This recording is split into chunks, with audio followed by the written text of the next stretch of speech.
straight white male bulldozing your way through life, taking advantage of people and like abusing privilege.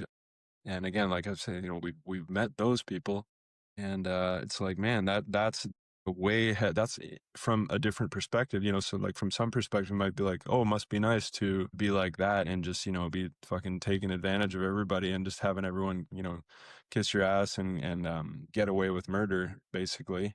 And literally, if we look at history. But from a Yeah. karmic perspective, it's like that could actually be a pretty heavy load, because that person, if they have taken those advantages and not used them wisely, not used them in a loving way, then they're like accruing karma for themselves that is heavy, that is going to have to be worked out in some other way.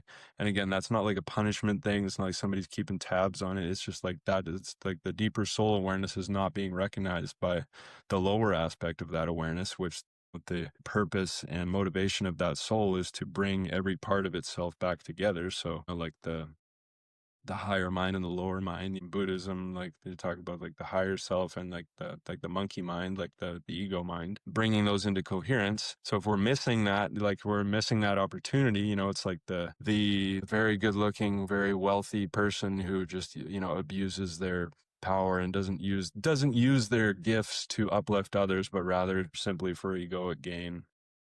Well, it's like, many people might envy them, and we do have a society that is set up in such a way that we obsess over those people, right? We make them movie stars and singers and think that they've got it all. But from my perspective, or at least from one perspective that I sometimes hold, is that that's actually a really heavy trip and not something that I would want anything to do with, because it's dense, right? It's dense. It's materially dense. Like looking at the accumulation of material goods, which was warned against specifically by one of the greatest teachers to ever walk this planet, Jesus, saying that lay up your treasures not where moth and rust doth corrupt and thieves can break in and Yeah. steal, because that shit's not real. Lay up your treasures in like the spiritual storehouse, in the soul storehouse. You really cultivate a deeper awareness there. So again, bringing it back to something that happens in an incarnation in which maybe you would have been on that track,